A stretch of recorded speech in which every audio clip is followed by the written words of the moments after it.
السلام علیکم میرے عزیزو اقارب، میرے عزیزو، میں ہوں افتخار رفیع، پیارے پاکستان کے سٹی آف لو لاہور سے۔ دوستو، بڑی گہما گہمی ہے پورے پاکستان میں، اور خاص طور پہ لاہور میں ساری رات ایک جشن مناتے ہیں پورے محلے دار، اپنے اپنے جانوروں کے پاس بیٹھتے ہیں، ان کی سیوا کرتے ہیں، اور پھر فجر کی نماز پڑھ کے سب سو جاتے ہیں۔ اور 2 دن سے تو لاہور بھی بالکل خالی ہو گیا ہے۔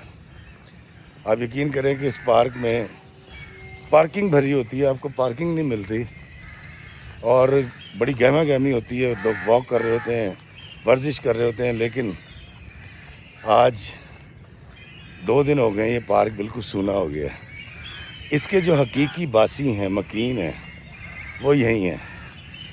یہ دیکھیں، آوازیں آ رہی ہیں نا آپ کو، یہاں کے چرند پرند یہی ہیں، لیکن مجھ جیسے جو لوگ یہاں پر آتے ہیں وزٹر، وہ اب بہت کم ہو گئے ہیں اور نہ ہونے کے برابر ہیں۔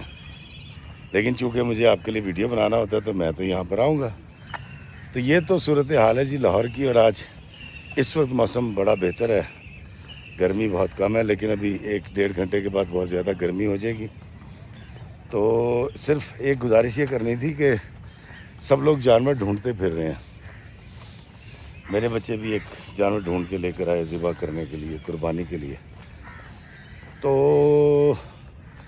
میں نے یہ سوچا، میں نے اپنی ذات کو یہ بتایا کہ افتخار صاحب، ایک جانور تو وہ ہے نا جو باہر کھڑا ہوا ہے آپ کے گھر کے، جو آپ کے بچے خرید لائے ہیں، اس کو قربان کر دیں گے، ذبح کر دیں گے۔ ایک جانور میرے اندر بھی ہے، اور اس جانور کو بھی ذبح ہی کرنا ہوتا ہے، قربان کرنا ہوتا ہے، یا پھر اس جانور کو انسان بنانا ہوتا ہے۔ تو اللہ کرے میں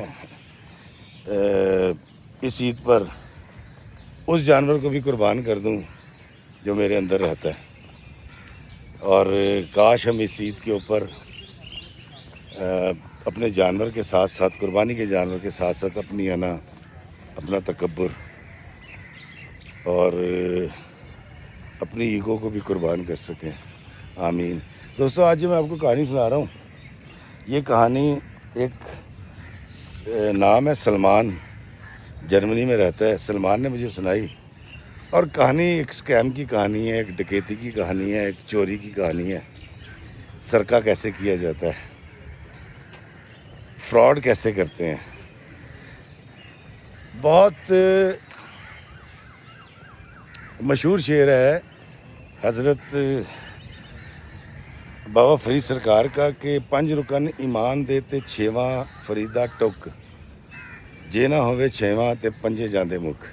کہا یہ جاتا ہے کہ جہاں پر غربت ہوگی، جہاں پر فاقہ کشی ہوگی، وہاں پر اخلاقیات بہت کم پائے جاتے ہیں، اور انسان اپنے گھر کی غربت اور اس غربت سے نجات کی کوشش کے اندر بہت کچھ ایسا کر لیتا ہے جو اخلاقیات کے دائرے میں نہیں آتا، جو قانون کے دائرے میں نہیں آتا۔ لیکن وہ لوگ جو بہت، جس کو ہم خاندانی لوگ کہتے ہیں نا، دراصل بلڈ تو سارا ایک ہے، وہاں صرف اخلاقیات کا فرق ہوتا ہے۔ ایک شخص جو ہے وہ اخلاقیات پہ کاربن ہے، وہ امیر ہو جائے، وہ غریب ہو جائے، اس کی زندگی میں کوئی بہت بڑی تبدیلی نہیں آتی۔ لیکن اگر کوئی شخص یا کوئی خاندان اخلاقیات کا کاربن نہیں ہے تو وہ واویلا مچاتے ہیں۔ ذرا سی تکلیف آ جائے، ذرا سی غربت آ جائے تو وہ واویلا مچانا شروع کر دیتے ہیں، اور اپنی غربت کو دور کرنے کے لیے مختلف ذریعے اختیار کرتے ہیں۔ اب اس میں وہ اخلاقیات کا اور قانون کا کی پاسداری نہیں کرتے۔ مثال کے طور پہ ہم ہر سال پڑھتے ہیں کہ جی اس سال کتنے لائن لاسز ہوئے، اس سال بجلی کتنی چوری ہوئی۔ اب اگر آپ کسی بجلی چور سے یہ پوچھیں نا کہ آپ بجلی کیوں چوری کرتے ہو، کہتا ہے جی ہڈی مہنگی ہو گئی، کی کریے۔ یا یہ جواب ہوتا ہے، یا یہ جواب ہوتا ہے جی فلاں فلاں بھی تو کرتا ہے، یا ساری گلی چوری کرتی ہے، ہم بھی کر لیں۔ تو میں نے وہ کنڈے لگے ہوئے دیکھے ہیں، اور اس کے اوپر تو بہت سارے ویڈیوز آ گئے، اس کے اوپر زیادہ مجھے تفصیل میں جانے کی ضرورت نہیں ہے، لیکن زیادہ تر لوگ ایسا ہی کرتے ہیں۔ اور بہت سارے لوگوں سے جب یہ پوچھا گیا کہ تم نے پیسوں کی، رقم کی یا کسی بھی چیز کی چوری کیوں کی، تو وہ کہتے ہیں ہمارے گھر میں غربت ہے۔ اس کو جواز بنا کر، غربت کو جواز بنا کر، محرومیوں کو جواز بنا کر لوگ پیش کرتے ہیں، حالانکہ وہ جواز قابل قبول ہوتا نہیں ہے، عدالت سزا ہی دیتی ہے، چھوڑتی نہیں ہے۔ تو آج جو کہانی میں آپ کو سنا رہا ہوں، سلمان نے جو مجھے کہانی سنائی جرمنی سے، فرینکفرٹ میں ہوتا ہے جرمنی میں، اور یہ ایک سائیکیٹرسٹ بھی ہے اور اس کا ریسٹورنٹس کا بزنس بھی ہے، امیر آدمی ہے، پیسے والا آدمی ہے۔ اس کی کہانی اسی کی زبانی میں آپ کو سناؤں گا۔ سلمان کا جو باپ ہے عدنان، یہ کبھی ڈنکی مار کے گیا تھا اور اس کے گھر میں بڑی غربت تھی، اور اس نے بڑی مشکل سے پیسے اکٹھے کیے۔ عدنان کی بات کر رہا ہوں۔ عدنان کی 5 بہنیں تھیں، اکلوتا تھا، اور عدنان نے ماں کا زیور بیچا، زمین گروی رکھوائی، کچھ ادھار پکڑے، کرتے کراتے اس نے 4 بار گیم کی کا مطلب 4 بار اس نے غیر قانونی طور پر پاکستان سے ایران، ایران سے ترکی، ترکی سے یونان یا یورپ پہنچنے کی کوشش کی، اور یہ 4 بار ناکام ہوا۔ 5ویں بار جو ہے یہ کامیاب ہو گیا، اور یہ وہاں پہنچ گیا کرتے کرتے یہ جرمنی گیا عدنان۔ جب یہ جرمنی پہنچا اس کی عمر 22 سال تھی۔ سلمان کے والد عدنان نے دن رات محنت کی، ہنر کوئی آتا نہیں تھا، اور اگلے 7-8 سال میں اس کا پاسپورٹ بنا اور حالات بہت بہتر ہو گئے۔ اس کے بعد اس نے ریسٹورنٹ کا بزنس شروع کر دیا تھا۔ اس نے اپنی بہنیں بیائیں، اس نے اپنے ماں باپ کی کفالت کی، اور اس نے شادی جب کی ہے تو اس کی عمر تھی تقریباً 38 کی ایج میں اس نے شادی کی۔ اور عدنان صاحب نے جب شادی کی تو ان کے یہاں ایک بیٹا پیدا ہوا جو سلمان ہے، جو مجھے کہانی سنا رہا ہے، اور اس کی ایک بہن ہے۔ یہ 2 بچے اوپر نیچے پیدا ہوئے۔ سلمان کہتا ہے کہ افتخار بھائی، میرا باپ کو میں نے محنت کرتے دیکھا، میں نے اپنی ماں کو محنت کرتے دیکھا۔ شادی کے بعد ہمارا باپ جو ہے وہ، میری جب آنکھ کھلی، کہتا میں پیدا پاکستان میں ہوا تھا، لیکن میں نے جو ہوش سنبھالا ہے وہ میں نے جرمنی میں سنبھالا، اور میں نے اپنے باپ کے ساتھ بڑی محنت کی۔ میرے باپ نے مجھے پڑھایا لکھایا، میں سائیکیٹرسٹ ہو گیا، ساتھ میں ریسٹورنٹ کا بزنس میں کر رہا تھا، اور جہاں میری بہن کی شادی ہوئی اس کا بھی ریسٹورنٹس کا کام ہے، اور وہ ہمارے رشتہ دار ہیں۔ کہتا میں اس بات سے بالکل انکار نہیں کرتا کہ میرے والد نے اتنی محنت کی ہے کہ بہت کم لوگ کرتے ہوں گے، اور میں نے اپنے والد کو ہمیشہ سچا، دیانتدار، محبت کرنے والا اور رفیق پایا۔ کہتا میری اپنے والد کے ساتھ کبھی کسی ایک بات پر بھی تکرار نہیں ہوئی۔ کہتا افتخار بھائی، شاید آپ نہیں جانتے، ہم اوورسیز بچے جس طرح سے ہم گرو کرتے ہیں، جس طرح سے پلتے بڑھتے ہیں، ہم آپ جیسی بولی بولتے ہیں، آپ جیسے دکھتے ضرور ہیں، لیکن ہماری اور آپ کی سوچوں میں جو پاکستان میں رہتے ہیں بڑا فرق ہوتا ہے۔ تو سلمان کہتا ہے جی افتخار بھائی، میری ابھی ڈگری کے اندر کچھ وقت تھا، اور ہم ایک سوشل ایکسپیریمنٹ کر رہے تھے۔ کہتا ہے جی میرے والد نے مجھے دین سے بہت بڑا قریب رکھا اور پاکستان سے بڑا قریب رکھا۔ اچھا دوستوں، یہاں میں ایک بات بتاتا جاؤں آپ کو کہ یہ جو اوورسیز ہوتے ہیں ان کو سب سے زیادہ جو فکر ہوتی ہے، اب جن ملکوں میں یہ رہتے ہیں، یورپ میں رہیں، UK، امریکہ، کینیڈا، ان کو سب سے بڑی فکر یہ ہوتی ہے کہ ان کے بچوں کا جو دین ہے، اسلام سے لگاؤ کس قدر ہوگا، اور پھر دین سے لگاؤ پیدا کرنے کے لیے یہ مختلف مواقع پیدا کرتے رہتے ہیں اور اپنے بچوں کو دین کی تعلیم دلواتے ہیں۔ بہت سارے بچے حفظ کرتے ہیں، یہ مدرسوں میں جاتے ہیں، رمضان میں روزے رکھتے ہیں، اور دین کے تمام ارکان کی اور اس کی پیروی کرتے ہیں تاکہ ان کے بچے بے راہ روی کا شکار نہ ہوں۔ یہ ایک بہت بڑی بات ہے۔ آپ اوورسیز جو دیکھ رہے ہیں، اس بات کو سمجھیں گے. اور میں آپ کو بتاتا ہوں, مجھے بڑی خوشی ہوتی ہے جب میں وہ سوئٹزرلینڈ کی مسجد ہو, وہ برلن کی ہو, وہ پیرس کی مسجد ہو, وہ لنڈن کی ہو, وہ اسکاٹ لینڈ کی ہو, میں جہاں جہاں دنیا میں گیا, ایون جاپان میں نے اوورسیز کے ساتھ نماز پڑھی ہے. اور آپ بڑے حیران ہوں گے, اس کو تجربہ کر لیجیے گا, شاید آپ نے نوٹ کیا ہو, 80%, 70-80% نوجوان ہوتے ہیں وہ نماز پڑھنے والے, جمعے کی نماز پڑھنے والے. کیونکہ میں زیادہ تر جمعے کی نماز پڑھنے کے لیے مسجدوں کا رخ کرتا ہوں, باقی تو ہم ہوٹل میں پڑھ لیتے ہیں, راستے میں پڑھ لیتے ہیں. تو آپ یقین کیجئے کہ یہ اوورسیز کے جو بچے ہیں یہ دین کے بہت قریب ہیں. اور یہ میں میجورٹی کی بات کر رہا ہوں, یہ بھی آپ کو میں بتا دوں.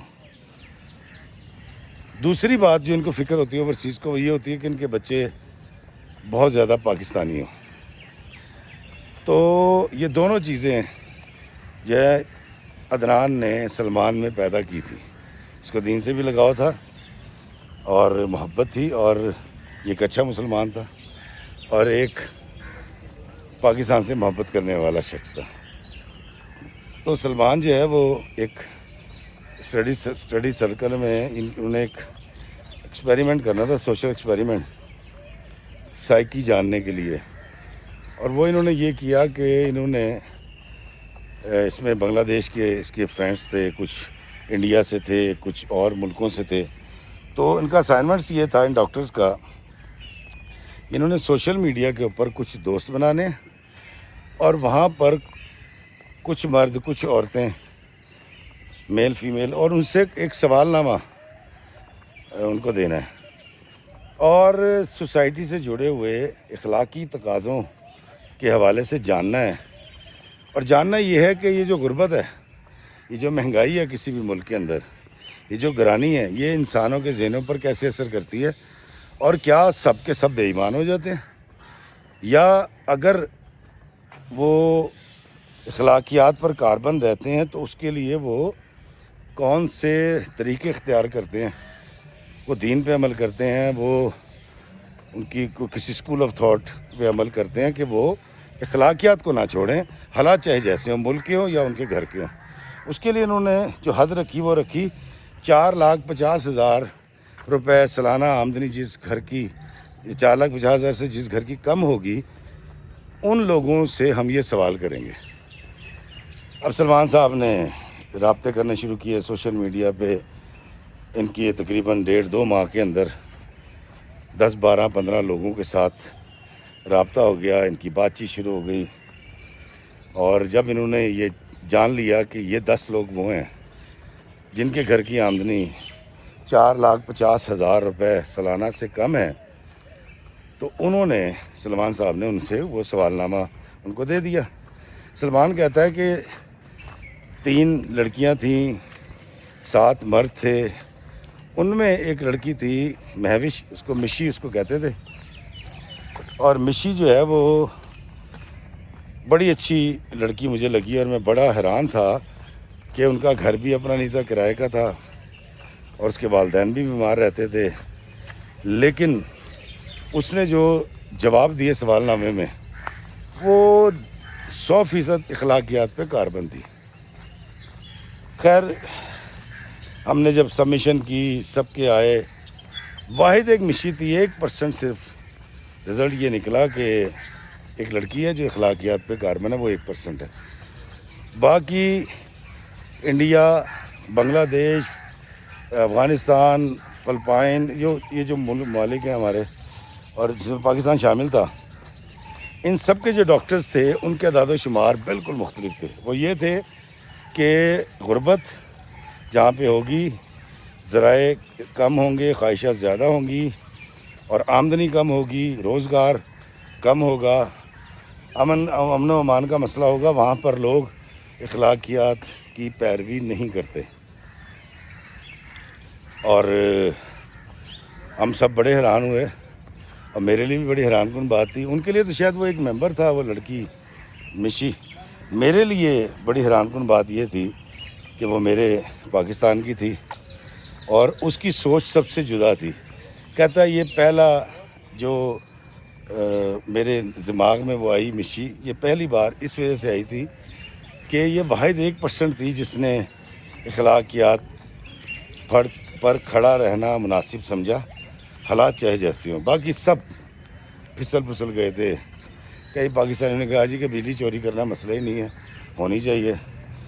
کئیوں نے کہا جی کہ ہم ٹیکس کیوں دیں، ہمیں بڑی سہولتیں مل رہی ہیں۔ کسی نے کہا جی بے روزگاری اتنی ہے، کسی نے کہا جی حکومت ہمیں کیا دیتی ہے جو ہم قوانین کی پاسداری کریں۔ اس طرح کے اس میں رزلٹس آئے تھے سارے، اور نتیجہ یہ نکلا تھا کہ بابا جی کا شعر کے 5 رکن نہیں مانتے تھے، 6واں فریدہ ٹوک جینا ہوئے 6واں تے پنجے جاندے ملک۔ کوئی اخلاقیات نہیں رہتی جب انسان غربت میں وقت گزارے، فاقہ کشی کرے اور اس کے حقوق سلب کیے جائیں۔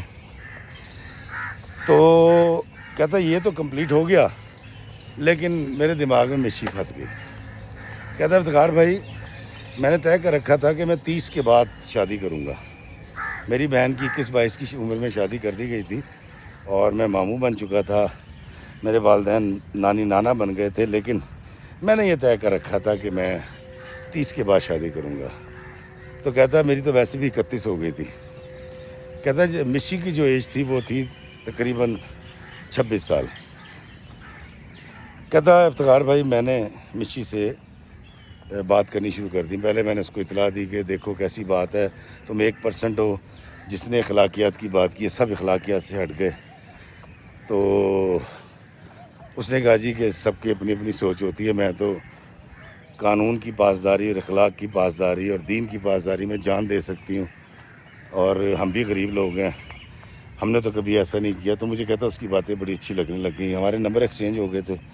کہتا مشی بولتی تھی اس قدر دھیمے لہجے میں، اس قدر خوبصورت اور ہسکی آواز تھی اس کی، اور جب اس کی میری بات چیت شروع ہو گئی اور ہم ایک اچھے دوست بن گئے، تو میں نے کئی بار اس کو اریٹیٹ کرنے کے لیے بہت ساری باتیں کی، لیکن وہ کبھی غصے میں نہیں آتی تھی، اس کا بلڈ پریشر ہائی نہیں ہوتا تھا۔ تو بات چیت میں مجھے پتہ چلا کہ اس نے ایف اے پاس کر رکھا ہے اور یہ بڑے غریب گھر سے ہے، کرائے پہ رہتے ہیں، یہ اس کا ایک بھائی ہے اور 2 بہنیں جن کی شادی کر رکھی ہے، لیکن وہ بھی کچھ اس سے اتنے اچھے حالات میں نہیں ہیں۔ تو اس کی زبانی مجھے پتہ ہی چلا کہ وہ سب اتنے با اخلاق نہیں ہیں جتنی یہ ہے۔ تو مجھے اس بات پہ بڑی حیرانی ہوئی کہ براہ راست اس کے والدین کی طرف سے اس کی تربیت میں اتنا زیادہ با اخلاق ہونا نہیں تھا۔ خیر وہ ایتھکس پہ عمل کرتی تھی۔ کہتا ہے افتخار بھائی مجھے وہ اچھی لگنے لگی، اور سیدھی بات بتاتا ہوں، کہتا ہے جی مجھے اس سے محبت ہوگی۔ اب چونکہ پاکستان مسلسل جانا آنا رہتا تھا میرا شروع سے، تو کہتا میں پاکستانیوں کو ان کی سائیکی کو بہت اچھی طریقے سے سمجھتا تھا۔ میرے سارے رشتہ دار پاکستان میں تھے، ہم 1.5-2 مہینے رہ کر جاتے تھے، تو اردو، پنجابی، جرمن، ڈچ میرے لیے جو لینگویج ہے یہ مسئلہ نہیں تھی۔ کہتا ہے افتخار بھائی میرا انٹرسٹ بڑھا اور میں نے مشی سے باتیں شروع کر دیں، اور ایک وقت ایسا آیا میں نے مشی سے کہا کہ مشی اگر میں تمہیں یہ کہوں کہ مجھے تم سے محبت ہو گئی ہے، تو اس نے فون کاٹ دیا۔ کہتا مجھے اس کی یہ ادا بھی بہت اچھی لگی۔ پھر خیر میسیجز پہ بات ہوئی، تو اس نے کہا آپ نے کیا اچانک ایسی بات کر دی، میں نے تو کبھی سوچا نہیں، اور اگر آپ سمجھتے ہیں کہ آپ کے دل میں کچھ ایسی بات ہے تو نکاح سے کم پہ بات نہیں ہوگی۔ کہتا مجھے یہ بات بھی بہت اچھی لگی کہ ہر ایک لڑکی کو اپنی عزت، عفت، عصمت کی کتنی قدر ہے اور پاسداری کر رہی ہے، کہ اس نے کہا کہ پہلے نکاح ہوگا اس کے بعد ہم بات کریں گے اس موضوع پہ۔ تو کہتا اس کے بعد میں نے اس سے کوئی ایسی بات نہیں کی، ہماری بات چیت ہوتی رہی، اور مجھے لگا کہ یہ وہ لڑکی ہے جس سے مجھے شادی کرنی چاہیے۔ دوستو سلمان کہتا ہے کہ مجھے عشق ہو گیا مشی سے، اور عشق سر چڑھ کے بولنے لگا، اور کہتا ہے جب پہلی بار میں نے اپنے گھر والوں سے بات کرنے کی کوشش کی، ابا سے اور امی سے، ابھی میں نے بات شروع کی ہے، تھوڑا سا بتایا ہے، تو میرے ماں باپ نے کوئی انٹرسٹ نہیں، انہوں نے کہا یار یہ چھوڑ دے, ہم نے یہ لڑکیاں دیکھی ہیں, ذرا ان کو دیکھ لے.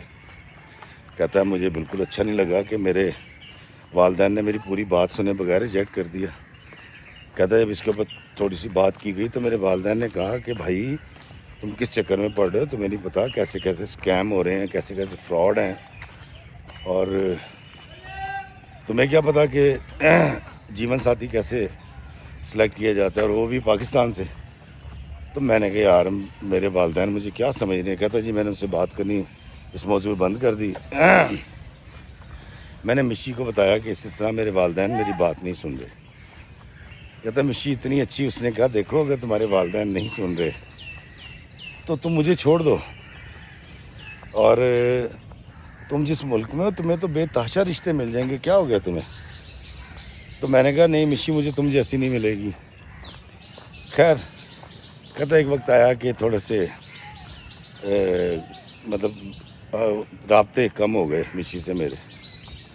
تو تقریباً 10-12 دن تو بالکل بات نہیں ہوئی, وہ آف لائن تھی. میں نے اس سے پوچھا کہ ہوا کیا, تو اس نے کہا جی بات دراصل یہ ہے کہ میرا جو موبائل ہے وہ پانی میں گر گیا تھا. اب میرے پاس موبائل نہیں ہے, تو میں جو کبھی لیپ ٹاپ سے یا کسی کے موبائل سے آن لائن آ کے جو ہے نا وہ تمہیں ان باکس میں میسیج کر دیتی ہوں. تو میں معافی چاہتی ہوں کہ ہمارا رابطہ نہیں ہو پا رہا. تو میں نے اسے کہا کہ تم بے فکر ہو جاؤ, میں تمہیں پیسے بھیجتا ہوں, تم یہاں سے آئی فون لے لو. اس نے کہا نہیں میں تمہارے پیسے کیسے لے سکتی ہوں, اور اس نے انکار کر دیا. کہتا میں ضد پہ آ گیا کہ آئی فون کیا ہے, میں تو ساری زندگی تمہارے نام لگانے لگا ہوں, تو آئی فون کیا ہے.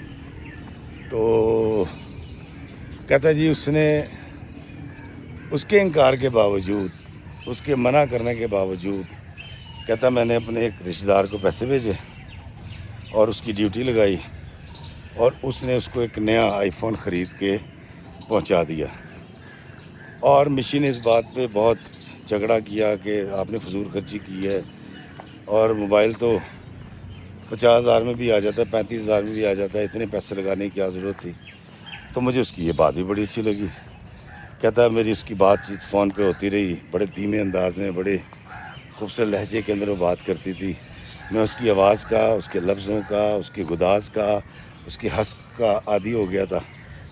اور میں اسے کہتا تھا کہ تم نے اگر فون پہ ہماری بات نہیں ہونا کسی دن, تو تم نے ایک آڈیو میسیج ضرور کرنا ہے.